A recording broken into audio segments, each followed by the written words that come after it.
नाजरीन, अचानक केका ने घोड़े को ईड़ लगाई और दोनों लश्करों के दरमियान जाकर फारसियों को ललकारा, आग के पुजारियों, तुम्हारी हड्डियां इसी आग में जलेंगी। तुम में जो सबसे ज्यादा बहादुर है, मेरे मुकाबले में आ जाए। फारसियों के क्लब का कमांडर बहमन जादविया था। वो आगे आया। उसका नाम जुल हजब था।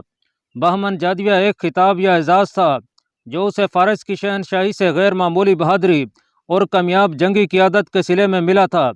इसमें कोई शक नहीं कि वो गैर मामूली तौर पर बहादुर था। ये अलग बात है कि उसने खालिद बिन वलीद से भी शिकस्त खाई थी और मसन्ना बिन हरसा से भी। ये एक मौजज़ा था कि वो जिंदा भाग निकलने में कामयाब हो गया था। जसर की लड़ाई की पूरी तफसील पहले बयान हो चुकी है। उस वक्त अबू उबैद सिपा सलार थे और मसन्ना बिन हरसा उसके मातहत थे। फारसियों का कमांडर यही बहमन जादविया था।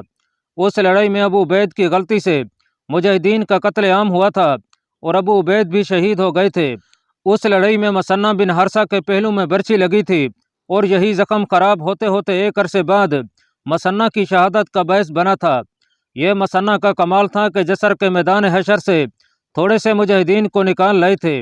मुसलमानों की इस तबाही की खबर मदीना तो पहुंचनी ही थी, शाम के महाज पर भी यह खबर पहुंच गई थी। मौरख लिखते हैं कि जब बहमन जादविया कैका के मुकाबले में आया तो कैका को याद आ गया कि जसर की लड़ाई में यही फारस की फौज का कमांडर था। मैं हूँ जुल हाजिब बहमन जादविया। फारसी जर्नैल घोड़े पर सवार सामने आया और तलवार निकाल कर बोला, मैं पूरे अरब की मौत हूँ। आज अबू उबैद और सुलीद के कातिल कैका ने ललकार कर कहा, जसर के एक एक शहीद के खून का बदला लूंगा, और उसने घोड़े को ईड़ लगा दी। बहमन जादविया ने भी घोड़े की लगाम को झटका दिया। दोनों घोड़े आमने सामने न आए बल्कि चक्कर में घूमे। बहमन जादविया का घोड़ा इतना जबरदस्त था कि उसके नीचे जमीन हिलती महसूस होती थी। यक लख दिया घोड़ा तेज हो गया और घूम कर कैका के घोड़े के पीछे आ गया। बहमन जादविया की यह हरकत इतनी तेज और अचानक थी कि कैका को उस वक्त पता चला जब फारसी जर्नैल की तलवार कैका की गर्दन काटने के लिए जन्नाटे से घूम चुकी थी। मुजाहिदीन के लश्कर पर तो सन्नाटा तारी हो गया। फारसी लश्कर से दादो तासीन का शोर उठा जैसे घटा बड़ी जोर से गरजी हो। यह एक लम्हे की बात थी। लगता यही था कि कैका का फैसला हो चुका है, लेकिन इस फैसला कुन लम्हे में कैका बड़ी तेजी से सर नीचे करके दाएं तरफ इतना झुक गया जैसे गिर पड़ेगा। अब मुजाहिदीन के लश्कर से शोर उठा। साद बिन अबी वकास और सलमा बाला खाने से देख रहे थे। इब्ने अमर सलमा ने गला फाड़ कर कहा, खुदा की कसम तू बनु तमीम का शेर है। ये आतश परस्त पूरे अरब की मौत बनकर आया है, ये जिंदा न जाए। उस वक्त बहमन जादविया का घोड़ा कैका तमीमी के करीब से गुजर रहा था। बहमन जादविया ने वार बड़ा ही जोरदार किया था, लेकिन वार खाली गया, इसलिए बहमन जादविया संभल न सका। कैका का घोड़ा उसी तरफ जा रहा था। उसने घोड़े को ईड़ लगाई। बहमन जादविया ने घोड़ा ऐसा मोड़ा कि घोड़े का पहलू कैका के घोड़े के सामने आ गया। घोड़े टकराए। दोनों एक दूसरे के इतना करीब हो गए थे कि कैका तलवार को तलवार की तरह नहीं चला सकता था, लेकिन उसने ये मौका ज़ाय न किया। बहमन जादविया के सर पर आहनी खत थी जो उसके चेहरे को भी ढांपे हुए थी। कंधों से नाफ तक वो जरा पोश था। खद और जरा के दरमियान थोड़ी सी गर्दन नंगी थी। कैका ने बर्छी की तरह तलवार मारी जो बहमन जादविया की गर्दन में उतर गई। कैका ने तलवार खींची। बहमन जादविया ने दर्द की शिद्दत से सर ऊपर और पीछे कर लिया। इस तरह उसकी गर्दन सामने से और ज्यादा नंगी हो गई। कैका मौजू पोजीशन में था। उसने तलवार का भरपूर वार उसकी गर्दन पर किया। अंदर से गर्दन पहले ही खासी कटी हुई थी। बाहर के वार से गर्दन पूरी तो ना कटी, लेकिन आधी से ज्यादा कट गई और सर एक तरफ ढलक गया। कैका ने बहमन जादविया को घोड़े से गिरा दिया और नीचे उतर कर उसकी खाद जरा और तलवार लेकर उसके घोड़े की बांग पकड़ ली। कैका भी अपने घोड़े पर सवार नहीं हुआ था कि उसे फारस के लश्कर की तरफ से एक घोड़े के सर पर टाँप सुनाई दिए। जरा ठहर अरबी। कैका ने यह ललकार भी सुनी, जिंदा तू भी नहीं जाएगा। फारस का नामवर और मंझा हुआ जर्नैल जुल हाजिब बहमन जादविया जमीन पर पड़ा तड़प रहा था। तंदुरुस्त और तवाना आदमी था, अभी मरा नहीं था। कैका ने अपनी तरफ एक फारसी सवार को आते देखा तो उसने बहमन जादविया की जो अशिया उठा ली थीं वो फेंक दी और नहायत फुर्ती से अपने घोड़े पर सवार हो गया। खुदा की कसम, इब्ने अमर, कैका को अपने लश्कर की तरफ से आवाज़ सुनाई दी, इसे मेरे लिए छोड़ देना। कैका ने उधर देखा। वो एक शाह सवार और नामवर तेग जन आवान बिन कितबा था, और वो जो फारस की तरफ से बहमन जादविया के खून का इंतकाम लेने आया था वो सीस्तान का शहजादा बराज था। पेशतर इसके कि वो कैका तक पहुंचता, आवान बिन कितबा उसके रास्ते में आ गया। दोनों ने एक दूसरे पर वार किया और तलवारों ने टकरा कर दोनों के वार बेकार कर दिए। केका अपने घोड़े पर सवार हो गया था और जरा परे जाकर अवान बिन कितबा की हौसला अफजाई कर रहा था। उन्होंने एक दूसरे पर कई वार किए, दोनों के वार खाली जाते रहे। हाथ काट इब्ने कितबा, केका ने अवान से कहा। सीस्तान का शहजादा बराज शायद केका की जबान ना समझ सका। उसने घोड़े को मोड़ा, उधर अवान ने घोड़ा बढ़ाया। करीब आकर शहजादा बराज ने जोरदार वार किया। एवान बिन कितबा ने उसकी तलवार को अपनी तलवार पर रोकने की बजाय उसके उस हाथ पर वार किया जिस हाथ में तलवार थी। तलवार बराज की कलाई पर पड़ी और उससे बराज की हड्डी कट गई। उसके हाथ से तलवार गिर पड़ी और वह भागने के लिए घोड़ा मोड़ने लगा।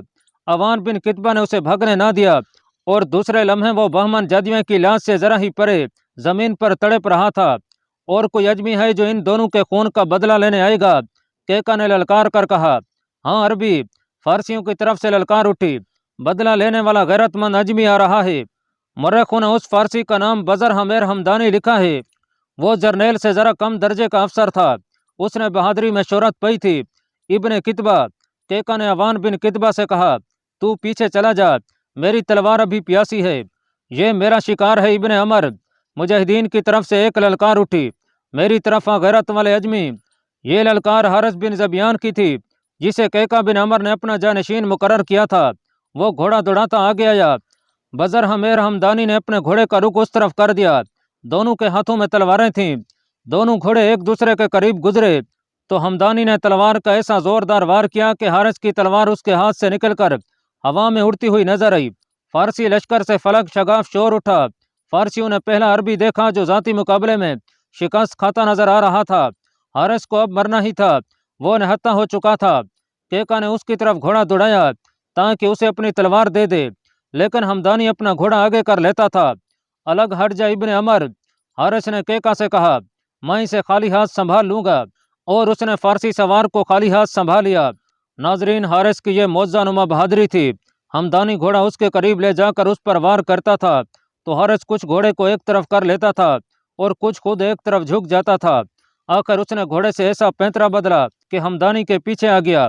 घोड़ा तेज दौड़ाया और पीछे से एक बाजू उसके गले में डालकर अपनी तरफ खींचा। अपना घोड़ा उसके घोड़े से दूर कर लिया। हमदानी अपने घोड़े की पीठ से घिसटता हुआ नीचे आ गया। उसकी गर्दन हारिस के बाजू के शिकंजे में थी। हारिस ने घोड़े को ईड़ लगाकर सर पर दौड़ा दिया। हमदानी के हाथ से तलवार गिर पड़ी। हारिस ने हमदानी को छोड़ दिया और घोड़ा मोड़ा। हमदानी लुढ़कनियां खाकर उठ रहा था कि हारिस का सर पर दौड़ता घोड़ा उससे टकराया। वो लुढ़कनियां खाता दूर जा पहुंचा। अब वो उठ ना सका। हारिस घोड़े से उतरा, हमदानी के सर से खाद उतारी और एक ही वार से सर तन से काट फेंका। रुस्तुम, हारिस बिन ज़बियान ने ललकारा, अब तुम आओ। फारसी लश्कर पर सकूत तारी हो गया और सकूत ही तारी रहा। रुस्तुम अपने 3 कीमती कमांडर जय कर चुका था, जिनमें बहमन जदिया तो बहुत ही कीमती था।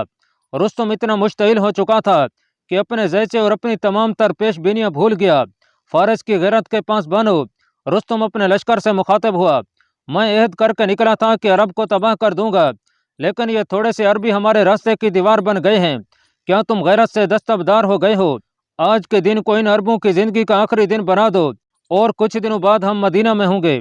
केका बिन अमर, एवान बिन कितबा और हारिस बिन ज़बियान उन तीनों फारसियों के घोड़े और दीगर अशिया जिन्हें उन्होंने कत्ल किया था लेकर पीछे आ गए थे। साद बिन अबी वकास की इजाजत के मुताबिक ये उन तीनों का जाती माले गनीमत था। नारे तकबीर बुलंद करो, बाला खाने से साद ने कहा। नीचे खड़े एक आदमी ने बड़ी ही बुलंद आवाज से अल्लाह अकबर का नारा लगाया। पहले नारे का मतलब यह था कि तैयार हो जाओ। फिर दूसरा नारा बुलंद हुआ जिसका मतलब यह था कि हमले का हुक्म मिलने ही वाला है और इस तरह तैयार हो जाओ कि हुक्म मिले तो एक लम्हे की भी तखीर ना हो। यह मुसलमानों का दस्तूर था। इस दस्तूर से फारसी भी वाकिफ थे।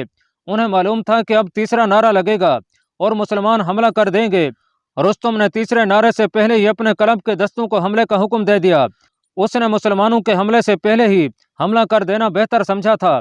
दोनों तरफ के दस्तों का यह तसादुम बहुत शदीद था। मुसलमानों की जंगी हिकमत अमली में यह हिदायत दायमी और मुस्तकिल हैसियत रखती थी कि अगर लड़ाई के दौरान दुश्मन पीछे हटने लगे तो उसके पीछे नहीं जाना, बल्कि खुद जरा पीछे हटते रहो ताकि दुश्मन आगे बढ़ता आए और उसे पहलू के दस्तों से घेरे में लिया जा सके। साद बिन अबी वकास बाला खाने में 4 पई पर पेट के बल लेटे मैदान जंग को देख रहे थे। उन्होंने बनु असद के सरदार तलीहा बिन खविल्द को पैगाम लिखवा कर नीचे फेंका, जो कासिद ने फौरन तलिहा तक पहुंचा दिया। लिखा था, कल की लड़ाई ने सबसे ज्यादा कुर्बानी बनु असद से ही ली थी। आज भी ये शहादत लो, दुश्मन का एक पहलू तुम्हारे सामने है और तुम उसके करीब हो, दूसरा पहलू कैका के लिए छोड़ दो। तलीहा बिन खवील्द ने पैगाम मिलते ही अपने कबीले को ललकार कर कहा, अय बनु असद, अल्लाह ताला ने आज भी दुश्मन का सर को चलने के लिए तुम्हें मुंतखब किया है। देखना कल के शहीदों से बेवफाई ना करना। बनु असद ने तलीहा की क़ियादत में फारसी दस्तों पर जो आगे लड़ रहे थे पहलू से हमला कर दिया। इधर कैका ने अपनी एक स्कीम तैयार कर रखी थी, जिसके तहत उसने 1000 घुड़सवार एक तरफ छुपाए हुए थे और उसने उन्हें 100 के 10 हिस्सों में तकसीम कर रखा था और हर हिस्से का कमांडर भी मुकर्रर कर दिया था। उसने देखा कि फारसी फौज के लड़ने वाले दस्तों का इधर वाला पहलू गैर महफूज हो गया है, तो उसने 100 सवारों से हमला कर दिया। दुश्मन के लिए तलीहा और कैका के हमले आफत नागहानी थे। कैका ने तो फारसियों के इन दस्तों को घेरे में ले लिया था। तकरीबन तमाम मौरखों ने लिखा है कि कैका ने जिस तेजी से और जिस कहर व गजब से तलवार चलाई, उसने देखने वालों को हैरान कर दिया। बाला खाने में लेटे हुए साद की जबान से बेसाख्ता आफरीन आफरीन के कलमे निकल रहे थे।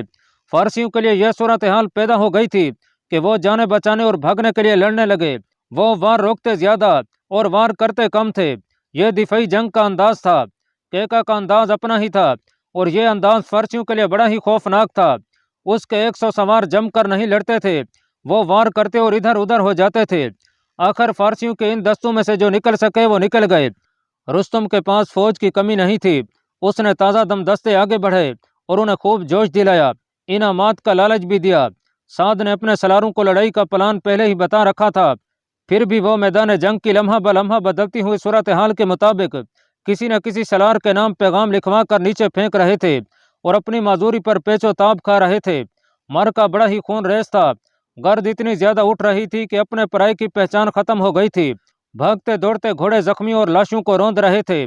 कैका ने अपने हमलों का अंदाज वही रखा कि उसके 100 सवार हमला करके वापस जाते तो 100 सवारों का दूसरा जैश आ जाता था, जो दुश्मन के अकब या पहलू पर हमला करता और खासा नुकसान करके दूसरी तरफ निकल जाता। नाजरीन, जब ये मार्का अरूज को पहुंच रहा था, उस वक्त महल्ले कुदैस के बाला खाने पर एक तो साद बिन नबी वकास थे, जो शदीद परेशानी और इस्तराब की कैफियत में बेहाल हुए जा रहे थे कि वो मैदान में उतरने के काबिल नहीं। वहाँ एक और मुजाहिद था जो जंग में शरीक होने को तड़प रहा था, मगर वो मजबूर था। साद को टांग के दर्द ने माजूर कर रखा था और दूसरा शख्स भी टांगों से ही माजूर था, क्योंकि उसके पाँव में बेड़ियां पड़ी हुई थीं। उसे साद बिन नबी वकास के हुक्म से बेड़ियां डालकर उस महल्ले कुदैस में कैद कर दिया गया था। नाजरीन, पहले बयान हो चुका है कि बाज़ कबीलों के मुजाहिदीन ने साद बिन नबी वकास पर यह इल्ज़ाम आयद किया था कि वो जंग से बचने के लिए बीमारी का बहाना बनाकर लेट गए हैं। मुजाहिदीन की गलत फहमी दूर करने के लिए साद को कंधों पर उठाकर लश्कर के सामने ले जाना पड़ा था। तब लश्कर को यकीन आया था। इल्ज़ाम आयद करने वालों ने ऐसी सूरत हाल पैदा कर दी थी कि उस पर बर वक्त काबू ना पा लिया जाता तो मुजाहिदीन में बगावत हो जाने का अंदेशा पैदा हो गया था। जब लश्कर यह देखकर मुतमईन हो गया कि साद वाकई मजूर हैं, तो उन मुजाहिदीन को पकड़ा गया जिन्होंने सिपा सलार के खिलाफ बेबुनियाद प्रोपेगंडा किया और लश्कर में बदअमनी फैलाई थी। उन सब को बेड़ियां डालकर इस कदीम और वीरान महल में कैद कर दिया गया था। तफसीलात पिछली अक्सात में देखें। उनमें एक मशहूर शायर अबू मोहजन सकफी भी था। उस शहर में एक खराबी यह थी कि शराब पीता था। एक बार शराब नोशी के जुर्म में उसे सजा भी मिली थी। अब जंग कादसिया से पहले ही उसे पाँव में बेड़ियां डालकर महल में कैद कर दिया गया था। वो कलम का ही नहीं तलवार का भी धनी था। उसने शायरी में तो शोहरत पाई ही थी। वो तेगजन और मैदान जंग में बेखौफी और बेजिगरी से लड़ने में ज्यादा मशहूर हुआ था। ये मुजाहिदीन जिन्हें पाप जूला करके महल में बंद कर दिया गया था, किसी मकफल कमरे में कैद नहीं किए गए थे। महल के अंदर वो चल फिर सकते थे, बाहर निकलने की इजाजत नहीं थी। वो सब बलई मंजिल की खिड़कियों में से अपने साथियों को लड़ता देखते रहते थे। मुर्रखों ने लिखा है कि अबू मोहजन सकफी लड़ाई का मंजर देखता और तड़पता था। तेग जनी उसकी रूह की गिजा थी। कैका बिन अमर की शुजात के मुजाहरे देखकर वो और ज्यादा परेशान और बेताब होता, और जब पाँव में बेड़ियां पड़ी देखता तो बेबसी से रोता था। जंग के दूसरे दिन उससे रहा न गया और वो उस बाला खाने में चला गया जिसमें साद बिन नबी वकास जंग का मंजर देख रहे थे। सलमा उनके साथ थी। क्यों अबू मोहजन? सलमा ने उसे बाला खाने में देख कर पूछा, तुम्हारा यहाँ आने का कोई मतलब नहीं, क्या बात तुम्हें यहाँ लेकर आई है? मेरे सामने आ। साद ने कहा, तू देख रहा है मैं उठ नहीं सकता, पीछे भी नहीं देख सकता। एक आरजू लेकर आया हूँ सिपा सलार। अबू मोहजन ने कहा, कौन है जो तेरे सिवा मेरी आरजू पूरी करेगा? क्या है तेरी आरजू? मेरा जुर्म माफ कर दे साद बिन अबी वकास। अबू मोहजन ने रुंधी हुई आवाज में कहा, फिर मेरी बेड़ियां कटवा दे कि मैं अपना वो फर्ज अदा करूं जिसके लिए मैं यहाँ आया था। अपने जुर्म की संगीनी देखकर शराबी साद ने उसे डांट कर कहा, क्या तू देख नहीं रहा कि मेरा दिमाग कहाँ उलझा हुआ है? सलमा, इसे यहाँ से निकाल दे और नीचे तक इसके साथ जा और कह कि इसे ऊपर न आने दिया जाए। वो और कुछ भी ना बोला, बाहर को चल पड़ा। सलमा उसके साथ नीचे तक गई और उसे बताया कि साद का दिमाग जंग में ऐसा उलझा हुआ है कि उन्हें खाने पीने तक का होश नहीं। अगर उनसे कोई और बात की जाए तो उन्हें गुस्सा आ जाता है। सलमा, अबू मोहजन ने मुल्तजी लहजे में कहा, तू ही मुझ पर करम कर, मेरी बेड़ियां खुलवा दे और सिपा सलार का घोड़ा बेकार खड़ा है वो मुझे दे दे। मेरे साथी लड़ रहे हैं, कट रहे हैं, मैं कैसे कैद में पड़ा रहूं? नहीं अबू मोहजन नहीं, सलमा ने कहा, मेरे दिल की कोई पूछे तो मैं तुझे मैदान जंग में देखना चाहती हूँ। तुझ जैसे गजबनाक तेग जन को बेड़ियों में बंधा देखकर मुझे भी दुख हो रहा है, लेकिन यह मेरे इख्तियार में नहीं कि तेरी बेड़ियां भी खोल दूं और तुझे सिपा सलार का घोड़ा भी दे दूं। मैं वादा करता हूँ सलमा, अबू मोहजन ने कहा, मुझे बहर जाने दे, जिंदा रहा तो शाम को वापस आ जाऊंगा और खुद ही बेड़ियां पहन लूंगा। सलमा ने फिर भी इनकार किया तो अबू मोहजन जमीन पर बैठ गया और हसरत भरी नजरों से उन अहनी बेड़ियों को देखने लगा जिन्होंने उसकी टांगों को जकड़ रखा था। उसे इस हालत में देखकर सलमा भी खुश नहीं थी। वो वहीं खड़ी अबू मोहजन को गमजदगी की हालत में देखती रही। अबू मोहजन ने ऊपर देखा, उसकी आंखों में आंसू थे। वो बहुत बड़ा शायर था और फिल बदी शेर कहने में महारत रखता था। अपनी उस वक्त की बेबसी पर उसकी जबान पर कुछ अशार आ गए जो आज तक तारीख में अरबी जबान में महफूज हैं।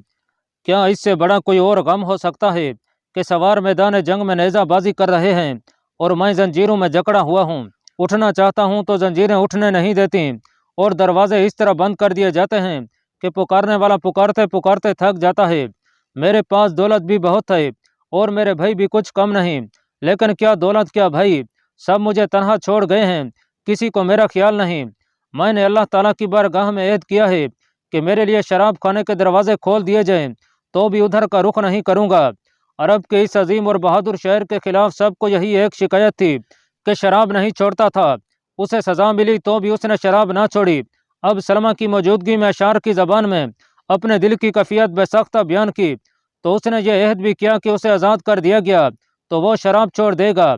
इस अहद के अलावा उसने अपने जज्बात का इजहार जिस अंदाज से किया उसने सलमा के दिल पर ऐसा असर किया कि दिल पसीज गया। अबू मोहजन के आंसू बह रहे थे। तारीखों में आया है कि सलमा ने उसे कहा, मैंने इस्तिखारा कर लिया है, मैं तुम्हारे अहद और वादे से मुतमईन हूँ। इस्तिखारा का मतलब ये नहीं कि सलमा ने नमाज इस्तिखारा पढ़ी थी और उसे खुदाई इशारा मिला था। इस्तिखारा का मतलब यह था कि सलमा ने लम्हा भर के मरकबे में महसूस कर लिया था कि अबू मोहजन जो कह रहा है और उसने जो अहद किया है वो उसके दिल की आवाज़ है। वह ज़मीर और रूह की पाकीज़गी का दौर था। मुसलमानों के जहन बदी के ख्यालों से पाक होते थे। उन्हें किसी पीर और किसी अमल की ज़रूरत नहीं पड़ती थी। अल्लाह के साथ उनका बरह रास्त राब्ता होता था। सलमा अजीम खातून थी। उसने अबू मोहजन की नीयत और जज्बे को समझते हुए अपने खामद के हुक्म की खिलाफ वर्जी की और ना सिर्फ यह कि अबू मोहजन की बेड़ियां कटवा दी बल्कि उसे साद बिन अबी वकास का घोड़ा दिया जो महल के अंदर ही बंधा हुआ था। उस घोड़े का नाम बलका था। सलमा ने इस शायर को तलवार भी दी। अबू मोहजन सकफी कूद कर घोड़े पर सवार हुआ और महल के किसी ऐसे दरवाजे से निकल गया जिधर से उस पर साद की नजर नहीं पड़ सकती थी। सलमा ऊपर साद के पास चली गई। साद इस कदर ऐसाबी खिंचाव में थे कि उन्हें जैसे याद ही नहीं रहा था कि सलमा नीचे क्यों गई थी। साद की नजरें मैदान जंग पर लगी हुई थीं और उनकी जहनी और रूहानी क़ुव्वतें लड़ाई पर मरकूज थीं। दुश्मन ने अब प्यादा दस्ते आगे कर दिए थे। साद ने उसके मुताबिक हिदायत लिखवा लिखवा कर नीचे फेंकनी शुरू कर दी। दुश्मन के प्यादों का जो पहलू साद की तरफ था, इधर से एक अरबी घुड़सवार आया। उसने मैदान जंग के दस्तूर के मुताबिक सर और चेहरा मुंडासे में लपेट रखा था। उसे देखकर दुश्मन के चंद एक प्यादों ने घेरे में ले लिया। उनके पास बर्छियां भी थीं और तलवारें भी थीं। एक सवार को गिरा लेना इन प्यादों के लिए कोई मुश्किल नहीं था, लेकिन उस सवार की जब तलवार हरकत में आई तो किसी की बर्छी टूटकर दो टुकड़े हो गई, किसी का बाजू बर्छी की तरह कटकर जिस्म से अलग हो गया, कोई घोड़े तले आकर कुचला गया। ये अरबी सवार जिस तरह घोड़े को घुमा फिरा कर पैंतरे बदलता और वार करता था, इससे उसकी महारत, हाजिर दिमागी और हौसले की पुख्तगी का पता चलता था। उसने उन तमाम प्यादों का सफाया कर दिया जिन्होंने उसे घेरे में लिया था, और फिर वो प्यादों का सफाया करता ही चला गया। अरबी प्यादों ने दुश्मन के प्यादों को काट या भगा दिया तो उस पहलू की तरफ दुश्मन के सवार आए। मुसलमान सवारों ने जमकर मुकाबला किया। ये एक खूनरेज मार्का था। साद बिन अबी वकास ने एक बार फिर उस सवार को देखा। वो दूसरों से अलग थलग अपनी ही लड़ाई लड़ रहा था। ऐसी घुमसान की लड़ाई में अपने पराये की पहचान खत्म हो जाया करती है, लेकिन यह सवार अलग थलग नजर आ रहा था। सलमान, साद बिन अबी वकास ने कहा, अपने उस सवार को देख रही हो? मैं उसी को देख रही हूँ। सलमा ने कहा, जिस कौम के पास ऐसे सवार हों उस कौम को कौन शिकस्त दे सकता है? अगर अबू मोहजन कैद में ना होता तो मैं कहता कि यह सवार यकीनन अबू मोहजन है। साद ने कहा, मैंने उसे 2-3 जंगों में लड़ते देखा है। वो इसी कहर और गजब से लड़ता है। सलमा ने साद को ना बताया कि वो अबू मोहजन ही है। आफरीन। साद उसी सवार को देख रहे थे। उसके एक पैंतरे पर साद ने बेसाख्ता दाद दी, वहां आफरीन, खुदा की कसम, ये अंदाज अबू मोहजन का है। और उसका घोड़ा देखो, बिल्कुल मेरे बलका जैसा है। देखो, सवार के इशारे पर कितनी तेजी से पैंतरा बदलता है। साद ने लंबी आह भरी और गिले शिकवे के लहजे में बोले, या अल्लाह, तेरी जाते बारी ने मुझे किस वक्त माजूर करके यहाँ फेंक दिया है। सलमा, मेरे बलका की देखभाल हो रही है ना? मैं यहाँ पड़ा हूँ। बलका नीचे कैदियों की तरफ बंधा खड़ा है। उसे मैदान जंग में होना चाहिए था। सलमा ने साद को ना बताया कि बलका इस वक्त मैदान जंग में ही है। अल्लाह पाक कमी बेशी माफ फरमाए। अल्लाह आपका हामी और नासिर हो। आमीन।